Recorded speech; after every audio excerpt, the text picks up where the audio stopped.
Senhor presidente Jorge Cajuru, meu caro colega de partido Marcos Rogério, senador Álvaro Dias, população brasileira que nos assiste nesse momento, que nos ouve pela Rádio Senado, eu ocupo hoje essa tribuna para tratar de um assunto que está vivendo hoje como se, na verdade, fosse um acontecimento inédito na vida dos brasileiros, na vida da Amazônia. Eu tenho acompanhado todas as programações em rádios, em jornais, em televisões, na internet, esse movimento internacional que foi criado em relação a esses fatos que são conhecidos da opinião pública brasileira, que são as queimadas, principalmente na Amazônia. Aliás, como acontece também de forma periódica nos Estados Unidos, como acontece no Canadá, como acontece lá na França do presidente psicodélico Macron, que resolveu compensar a sua baixíssima popularidade, não consegue controlar nem os coletes amarelos, tem menos de 20% de aprovação na opinião pública francesa e resolve fazer graça, inclusive tentando intimidar o presidente Jair Messias Bolsonaro. Aliás, pasmem, brasileiros e brasileiras, as manifestações do presidente Jair Bolsonaro alertaram o mundo. Bastou o presidente que tenha assumido posições extremamente patrióticas para que o mundo se mobilizasse em relação à Amazônia. Pelo menos isso já valeu a pena.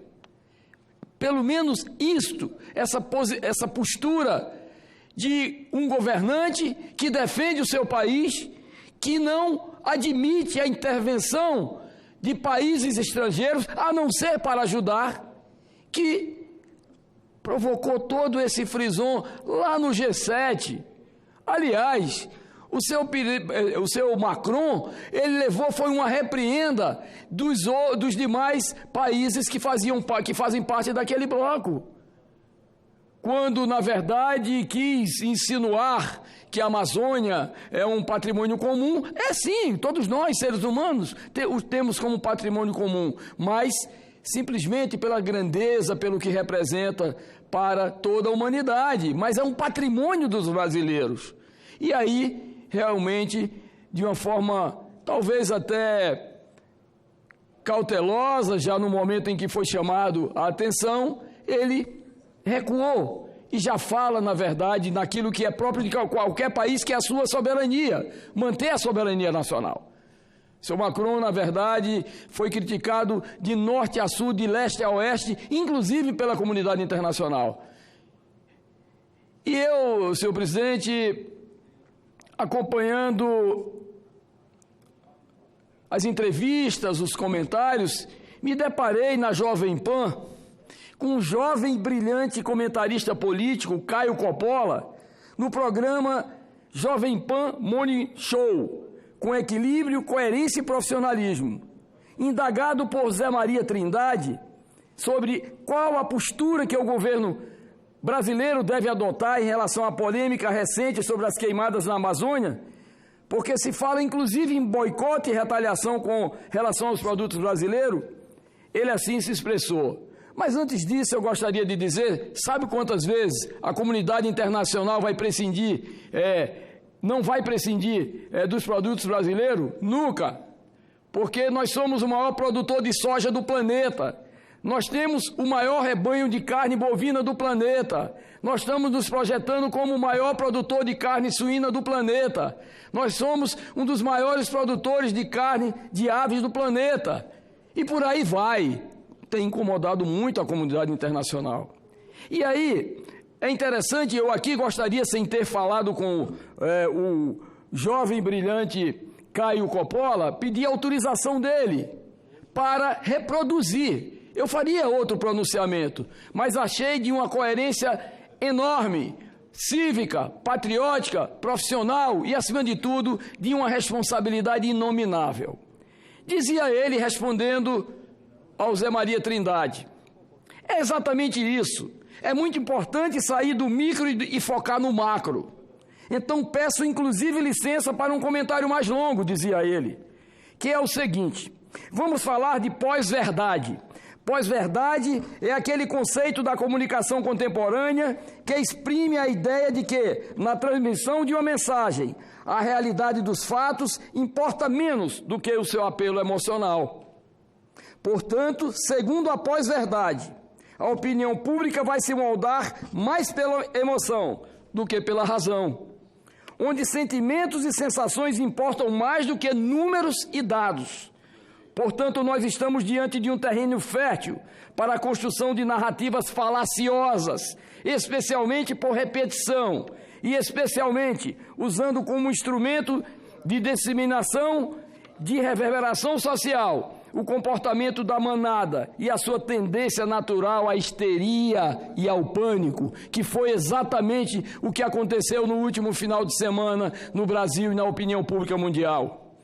Tudo isso é potencializado pelas redes sociais, como vimos no caso de uma foto equivocada, uma foto intempestiva publicada pelo presidente Macron, sendo reverberada, inclusive, por pessoas públicas. A questão amazônica é um caso emblemático do uso da pós-verdade na manipulação da opinião pública. Eu, pessoalmente, dizia esse brilhante jornalista, jovem jornalista, eu, pessoalmente, me recuso a atuar como uma caixa de ressonância para a narrativa que quer destruir a reputação do Brasil. Por isso, separei 10 fatos elementares para baixar um pouco o tom dessa polêmica. Primeiro, a Amazônia não era virgem até 2019. Desmatamento e queimadas fazem parte da história recente da região. O Brasil preservou e preserva mais da sua vegetação nativa do que as outras economias desenvolvidas do mundo. Os dados são claros.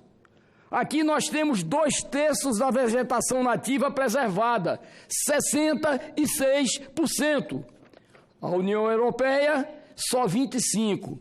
A China, 17%. E os Estados Unidos, 14% da sua vegetação nativa preservada. A legislação brasileira, com seu Código Florestal, tem viés progressista e ambientalista. Foi aprovada num governo de esquerda e teve como principal arquiteto um político filiado do Partido Comunista do Brasil. O agronegócio brasileiro, de alto impacto, aquele para exportação, se caracteriza pelo uso da tecnologia, pela produtividade e pela sustentabilidade. Para ilustrar um pouco o que disse o Zé Maria, que o indagou, já trouxe para a gente. Em 10 anos, as áreas de pastagem diminuíram 20%. Só que a produção de carne cresceu 120%. Na produção de grãos e óleos vegetais, em 3 décadas, o ganho de produtividade foi apenas, minha gente, comunidade mundial, 2,5% de crescimento. Isso é o Brasil, dando exemplo ao mundo. A queimada, como método de limpeza de terreno, como bem observou o Zé Maria Trindade, é um comportamento arcaico de pequenos produtores e de fraudadores, também de grileiros, de movimentos ilegais, de ocupação de terra e, às vezes, madeireiros, na verdade, que não têm compromisso com a lei e a ordem. Sexto, as queimadas naturais são mais comuns nessa época do ano, claro, está no verão, não tem chuva e, obviamente, quando ela não é feita de uma forma incorreta, criminosa, elas acontecem, todos sabem que acontecem. As condições climáticas, que são circunstâncias de força maior, são o principal fator para potencializar a queimada. Ou isso é novidade. Ou nos Estados Unidos não arde quantas e quantas vezes mansões de artistas milionários que poderiam a qualquer custo conter a impetuosidade das chamas e não o fazem. Ainda que essas queimadas fossem antropogênicas, ou seja, geradas a partir da ação humana, certamente, elas não são coordenadas nem são estimuladas por políticas públicas do governo federal. Não tem nada a ver com isso, e o que muitos têm insinuado, jogando a culpa no presidente Jair Bolsonaro, que de uma forma claríssima, corajosíssima, tem mostrado realmente a importância geopolítica e geoestratégica da Amazônia no concerto das nações. E eles têm sim que pagar, o crédito de carbono, se dizem que lá está o oxigênio que o planeta respira. Também é razoavelmente impossível, num país muito deficitário como o nosso, que não garante muito a segurança de suas fronteiras, que não garante também a vida de seus próprios cidadãos, isso é um processo histórico. É impossível monitorar e punir todos aqueles que agridem ao meio ambiente, embora este seja o objetivo, este seja o ideal de qualquer governo ou de qualquer cidadão isoladamente. E aí tem um ponto que é engraçado. Quando as partículas em suspensão, viajando com correntes aéreas, 27 milhões de toneladas por ano que vêm do deserto do Saara, atravessam o Oceano Atlântico e caem na Amazônia, inclusive é um fertilizante. Portanto, a fuligem que cobriu São Paulo, embora não fosse da Amazônia, proveniente da Amazônia, como alguns veículos de comunicação maldosamente insinuaram, poderia muito bem ser de qualquer lugar do centro-oeste, do sul, do sudeste, que estivesse também vivendo um processo de queimada. E isso altera a nossa percepção emocional do fato. A percepção emocional em relação ao desmatamento, mas isso não pode alterar a realidade e a análise objetiva dos dados que são aí colocados. O Jorge Pontual, ontem, na Globo News, dizia, esse brilhante jornalista, relatou o clima de histeria promovido pela grande mídia americana e europeia sobre o tema. O Jorge Pontual, da Rede Globo de televisão. E é importante a gente lembrar que o viés desta mídia progressista é internacionalista, sim, senhor. Portanto, eles relativizam a soberania dos países e querem mais poder para organismos internacionais, como a ONU, a União Europeia, o G7 e por aí vai. 10º. Caio, parabéns, Caio. 10º. Então aqui está outro elemento perigosíssimo nesse caldeirão de narrativas, que é o interesse das grandes potências econômicas em frear o desenvolvimento das nações emergentes, como é o caso do Brasil, praticando o protecionismo disfarçado. Eles usam a narrativa ambientalista de forma hipócrita, de forma cínica, para criar barreiras às exportações brasileiras de produtos agrícolas e de proteína animal, sem falar naquilo que, na verdade, é nosso patrimônio sagrado, os minérios que estão no subsolo. Eles não conseguem competir com a nossa carne, com o nosso leite, com os nossos grãos, e por isso eles usam supostos crimes ambientais para restringir o nosso comércio internacional. Usam o discurso de preservação ambiental para sequestrar a Amazônia do Brasil e colocá-la sob a tutela internacional, para que o Brasil nunca utilize seu potencial econômico e geopolítico de forma sustentável.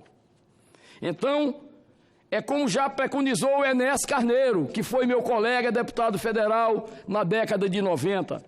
O interesse das grandes potências não está nas árvores da Amazônia. Se essa fosse a questão, bastaria que a Europa reflorestasse todo o seu território. O interesse das grandes potências está no subsolo. Ouvintes, dizia ele, por isso que estou reproduzindo todo o seu texto, pesquisem sobre as suspeitas de crime ambiental praticada pela Hidro e seus rejeitos de minério em nascentes do rio Amazonas. A maior acionista da Hidro, vejam só, é o governo da Noruega, que se balança e critica, e assopra, e acusa, e não cuida realmente do seu próprio território. E não sejamos ingênuos. Nações não têm amigos, nações têm interesses. França, Noruega, Alemanha não são nossos amiguinhos, são nossos pares, às vezes aliados, às vezes competidores. E falando em cinismo europeu, para fechar, eu relembro ao ouvinte, dizendo ele, o Caio, uma frase capciosa do presidente Macron no começo do ano: o nacionalismo é o exato oposto do patriotismo.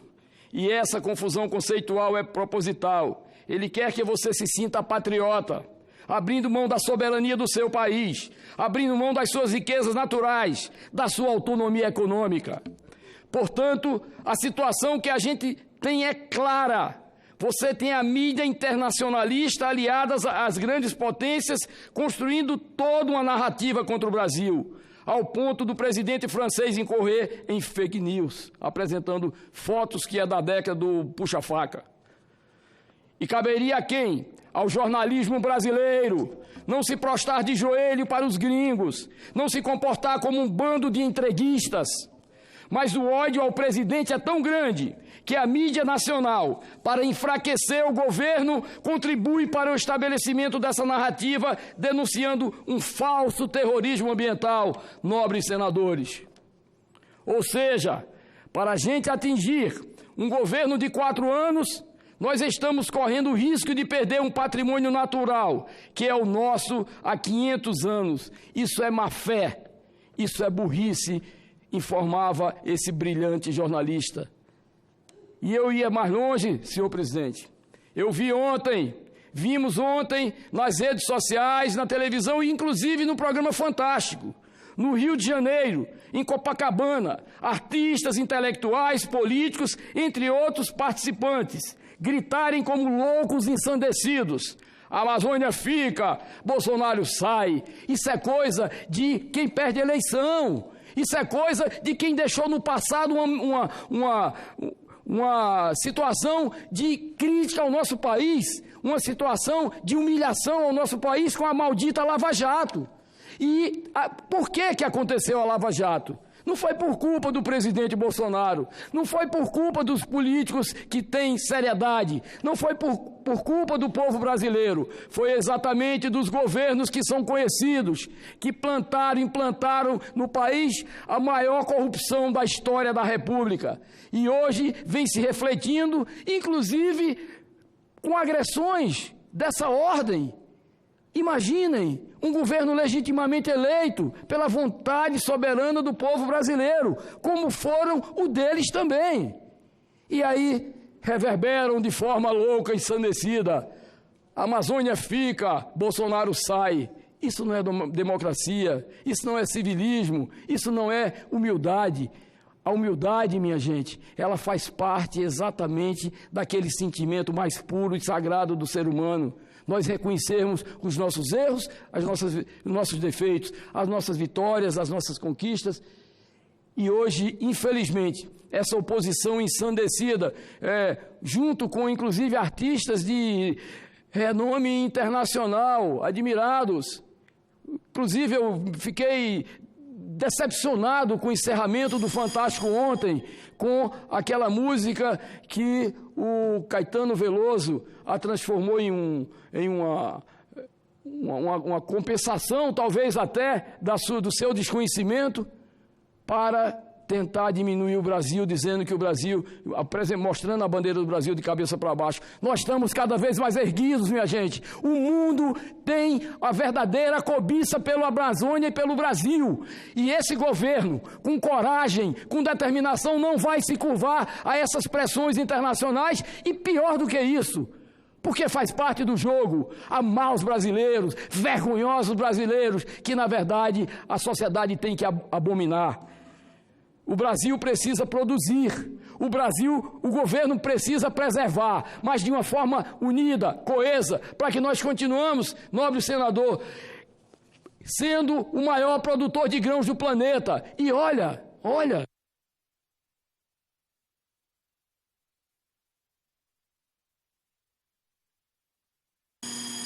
nós produzimos, senhor presidente, em apenas 8,86% do nosso território, toda essa gigantesca produção agrícola do Brasil, em apenas 8,86% do país. Países da Europa, no mínimo, produzem 45%, 50%, 55%, 60% dos seus territórios. Portanto, temos muito ainda a crescer para oferecer alimento e proteína para o mundo. Muito obrigado, senhor presidente. Passo a palavra ao senador Marcos Rogério, dos Democratas de Rondônia, presidente da Comissão de Infraestrutura do Senado Federal. Com a palavra, Vossa Excelência. Muito obrigado.